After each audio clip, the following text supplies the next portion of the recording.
Agora, nesta noite, quero que você leia comigo o Salmo 90, o Salmo 90. Quero falar hoje sobre a brevidade da vida. E serei breve, como fiz ontem à noite. O 10º versículo do 900 Salmo. Os dias de nossos anos são 3 anos e 10. Isso é 70. E se pela sua força são 80, isto é, 80, contudo a sua força é trabalho e tristeza, porque logo se corta e nós voamos. Quem conhece o poder da sua ira? Conforme o teu temor, assim é a tua ira. Portanto, ensine-nos a contar os nossos dias, para que possamos aplicar nosso coração à sabedoria. Você conta seus dias? Você percebe como cada dia é importante? Pense nisso. Deus disse que se você viver até os 70 anos, poderá viver até os 80. E as Escrituras dizem que se você viver até os 80 anos, é provável que tenha muito trabalho, tristeza, problemas e dificuldades. Ouvi falar de um passageiro de trem que estava distribuindo charutos, porque o trem de onde moro chegou no horário pela primeira vez em muito tempo. Isso foi há vários anos. O condutor disse que não poderia aceitar um charuto. Por quê? Ele disse, porque este é o trem de ontem.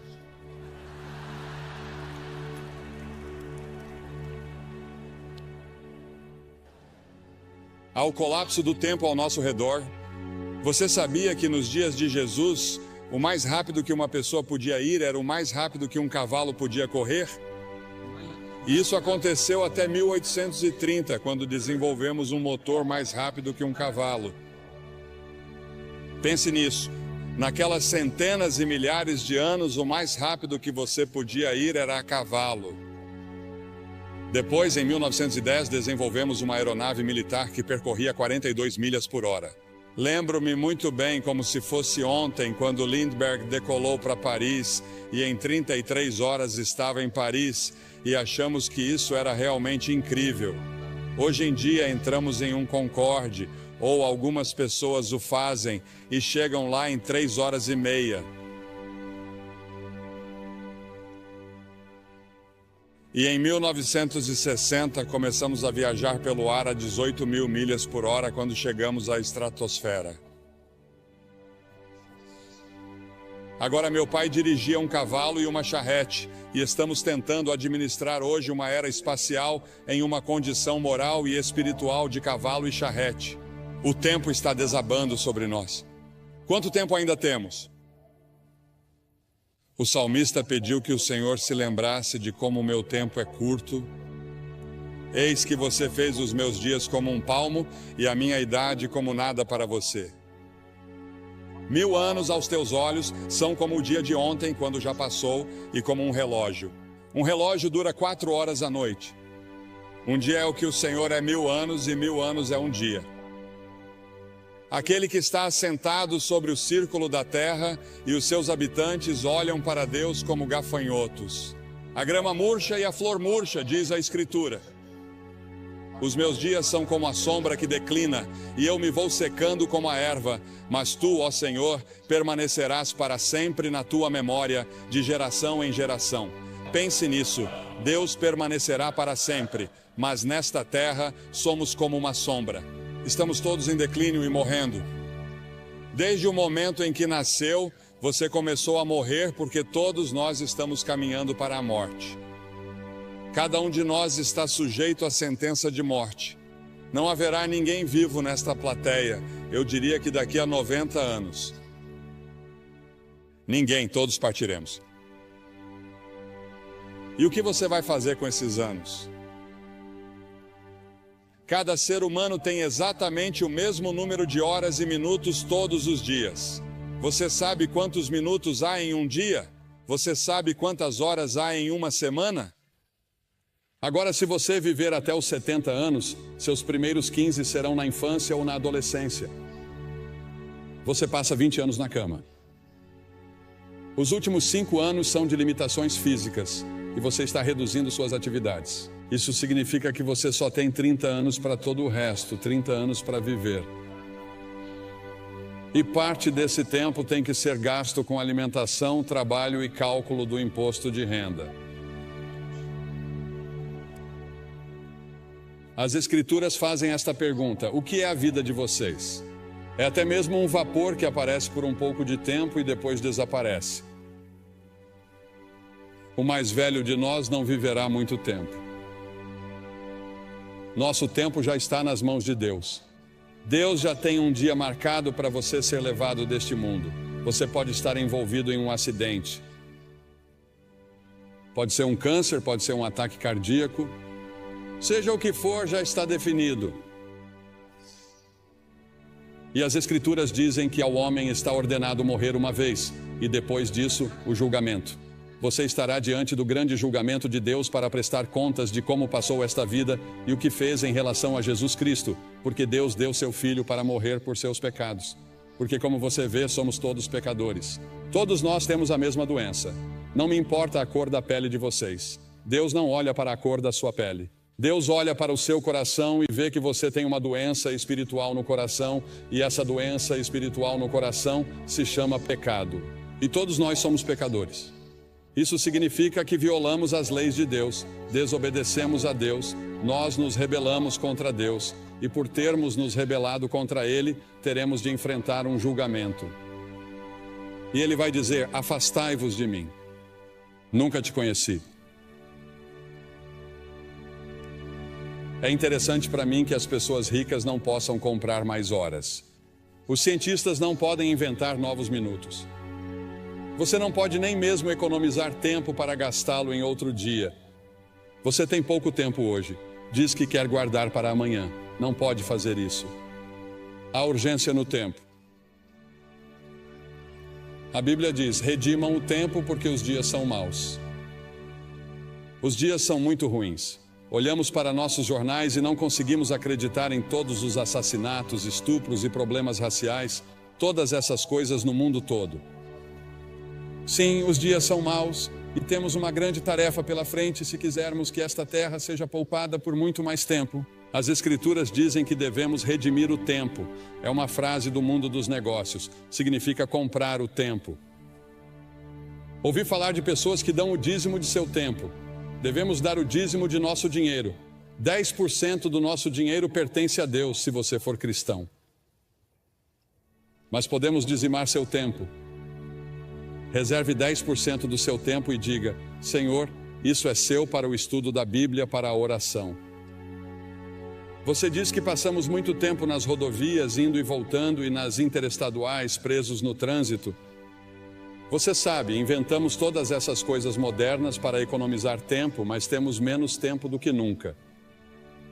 Temos bem menos tempo hoje que meus pais na era dos cavalos e charretes.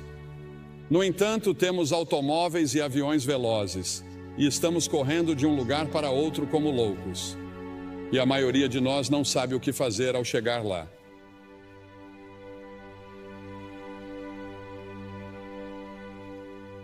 Você tem muito tempo, mas para quê?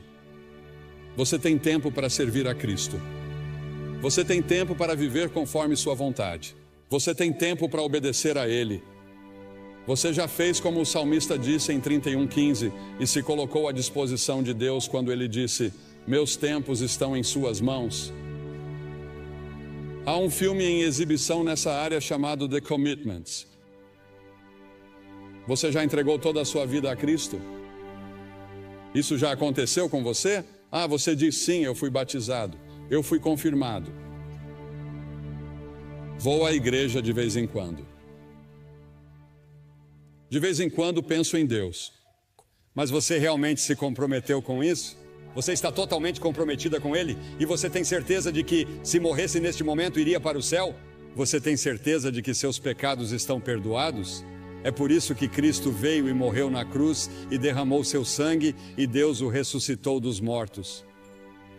Além disso, há a tirania do tempo. Ele nos controla e ficamos frustrados.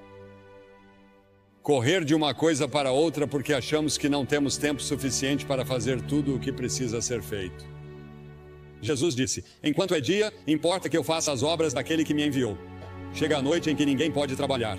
A noite virá até você e você não terá a oportunidade de servir a Deus. Sirva-o enquanto você pode. Sirva-o agora. Priorize-o em sua vida. No entanto, no final de sua vida, ele disse: eu terminei o trabalho que você me deu para fazer. Deus tem um plano para a sua vida e você pode concluí-lo com a ajuda de Deus, e Ele lhe dará uma alegria e uma paz que você nunca sonhou que existissem se você colocar sua confiança nele.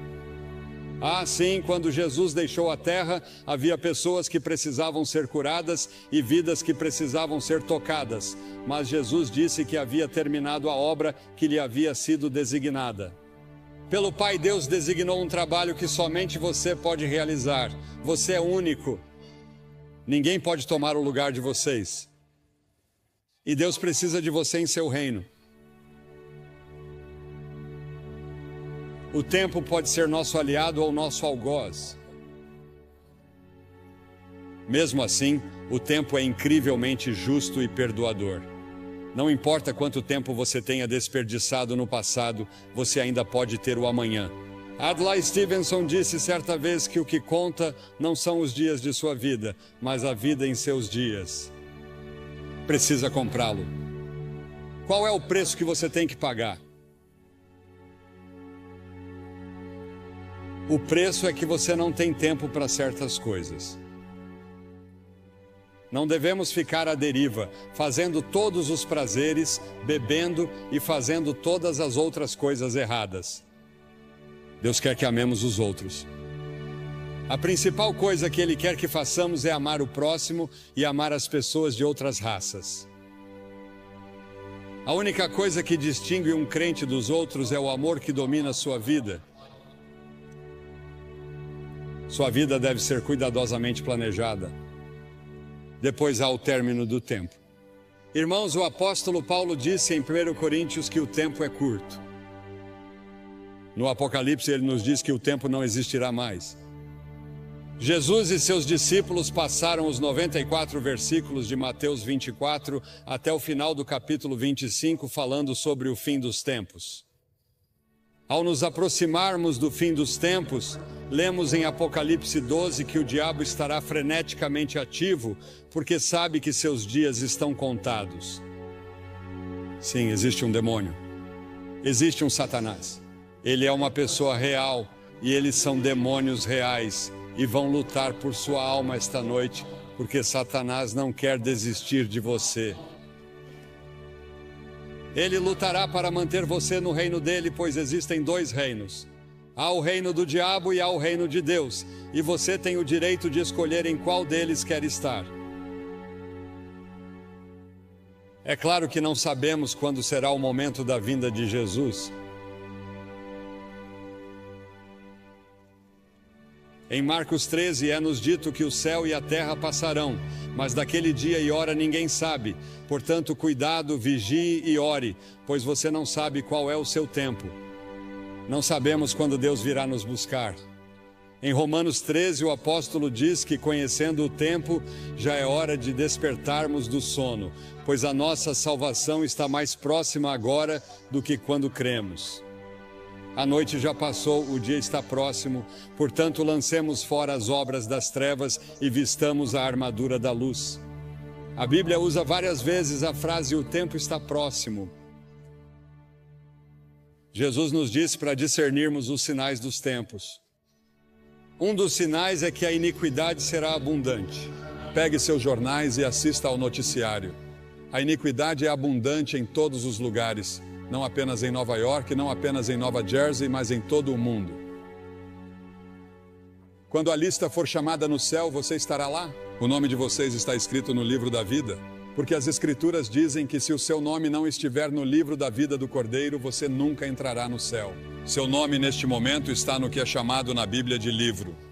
E sob seu nome estão todos os pecados que você já cometeu, todas as coisas erradas que você já pensou, todas as suas intenções erradas. Está tudo lá registrado e você será confrontado no julgamento.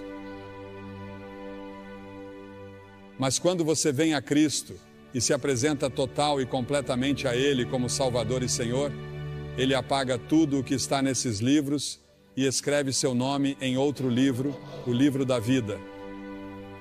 No livro do Cordeiro, O nome de vocês está escrito lá? Se meu nome não estivesse escrito ali e eu não soubesse, eu não sairia deste prédio esta noite até ter certeza. Porque talvez nunca mais haja outro momento como este na vida de vocês. Esta é a hora de você estar com Deus. E então a brevidade do tempo exige ação imediata. O fato de que o tempo é curto exige que façamos algo a respeito agora, porque as Escrituras dizem em 2 Coríntios 6:2 que agora é o tempo aceito, não amanhã, hoje. O que você deve fazer, faça-o agora. O dinheiro que você deve doar, doe-o agora. Testemunhe agora às pessoas que deve. Toda vez que o relógio marca o tempo, ele parece dizer agora. Hoje, se vocês quiserem ouvir sua voz, não endureçam o coração.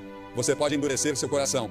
Se você ouvir uma mensagem como essa, isso pode ser muito perigoso, porque você endurecerá seu coração. E na próxima vez que você ouvir o Evangelho, seu coração ficará cada vez mais duro. Venha a Cristo agora. Se houver um sussurro em seu coração de que você precisa vir, você vem. Depois há o aviso do tempo. Um dia será tarde demais para sua alma. O tempo é muito curto para indecisões e vacilações. Você não deve ficar entre duas opiniões. Os tolos dizem que há tempo de sobra. O diabo diz que você tem tempo de sobra. Todas as manhãs você tem 86.400 segundos para gastar e investir. A cada dia, o nome do banco abre uma nova conta com você. Talvez não haja amanhã. Venha agora. As Escrituras dizem, visto que todas essas coisas hão de acontecer, que tipo de pessoas vocês devem ser? Li um artigo há alguns anos falando sobre algumas pessoas que estavam se divertindo muito na véspera de Ano Novo, e o autor do artigo disse que elas bebiam como se não houvesse amanhã. Provavelmente todos vocês já ouviram a música, em outro momento e em outro lugar, e é isso que o diabo sussurrará em seu ouvido esta noite. Quando eu lhe disser que você precisa vir e assumir seu compromisso com Cristo, com essas centenas e milhares que já vieram nesta cruzada, o diabo dirá, espere, outra hora, outro lugar. Este não é o momento. Este é o momento. O simples fato de você estar aqui indica que é a hora. Por alguma estranha coincidência ou providência, Deus trouxe você aqui esta noite. E antes de vir você achava que estava bem com Deus, mas agora não tem certeza. E você quer ter certeza, você quer ter certeza. Sim, o demônio sempre diz, sim, faça isso. Mas em alguns momentos e em alguns lugares, Deus diz aqui e agora. Em Lucas 19, você vê Jesus chorando pelo povo de Jerusalém.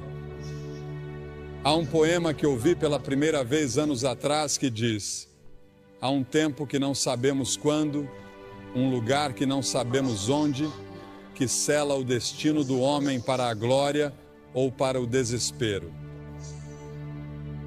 Alguém me escreveu uma carta aqui esta semana.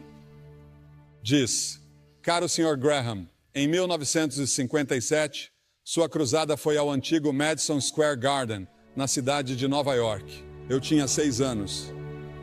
Ainda me lembro da viagem de ônibus, das arquibancadas de madeira dura e dos meus sapatos pretos de couro envernizado. Lembro de tudo. Lembro-me de tudo como se fosse ontem. Quando você fez o convite para que eu entregasse minha vida a Cristo, eu estava pronto e me animei a ir. Mas infelizmente naquela época e naquela geração, minha mãe me respondeu e disse: quieto, sente-se. Não fazemos isso. Alguém pode ver você. Fiquei em minha cadeira. Aqui estamos 35 anos depois e tenho o privilégio de ser um conselheiro voluntário no andar de baixo. E é minha oração que nenhuma pessoa permaneça em seu assento, mas que venha à frente para receber Cristo. Enquanto há tempo, agradeço a você por trazer sua cruzada de volta a esta área. Minhas lembranças de menina de 6 anos estão transbordando de entusiasmo. Estarei orando por você esta semana. Deus abençoe você. Há um homem dessa região sobre o qual Cliff Barrows me falou ao telefone hoje. Sua família estava insistindo para que ele ficasse aqui porque ele não acreditava. E ele fazia questão de dizer às pessoas que não acreditavam em Cristo. Ele não era um crente. Mas ele não ficaria aqui e não viria. E ele não queria aceitar as reivindicações de Cristo. Em vez disso, ele foi para as Ilhas Bahamas e de manhã cedo morreu de ataque cardíaco.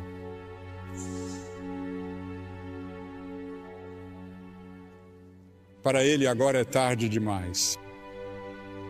Sua decisão está tomada. E quanto à sua decisão? Você vai dizer sim ou não às afirmações de Cristo? Cristo morreu por você, ressuscitou, e então o que você tem de fazer? Você precisa primeiro se arrepender de seus pecados. Isso significa que você diz: Senhor, sou um pecador. Sinto muito por meu pecado. Estou disposto a mudar meu estilo de vida. Quero segui-lo e servi-lo. E entrego minha vida a você esta noite, ou rededico minha vida a você esta noite. Preciso de você, Senhor, e quero assumir meu compromisso nesta noite.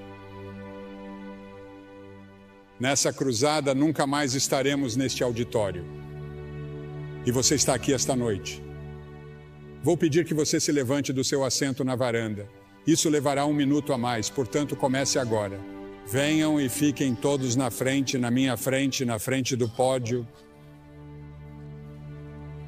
E depois que todos vocês vierem, vou lhes dizer uma palavra, fazer uma oração com vocês e dar-lhes alguma literatura para ajudá-los em sua vida cristã. Você diz: por que você pede às pessoas que venham publicamente? Porque cada pessoa que Jesus chamou, ele chamou publicamente. Havia algo em tornar isso público. Ele morreu por você publicamente, pendurado nu em uma cruz. Certamente pode vir e apresentar-se aqui publicamente. Assumir seu compromisso com ele e dizer: Senhor, você tem tudo de mim hoje. Quero ter certeza de que estou pronto para conhecer você. Apenas levante e venha de qualquer parte do estádio.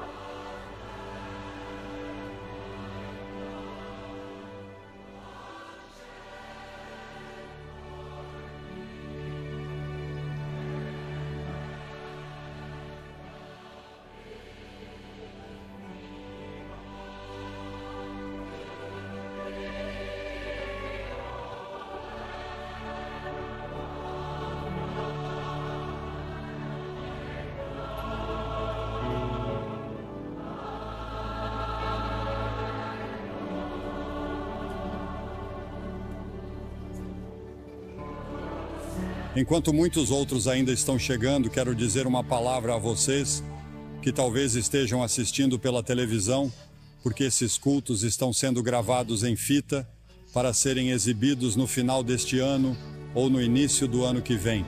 E muitas pessoas têm assistido à televisão e você tem pensado em como o tempo está passando rápido.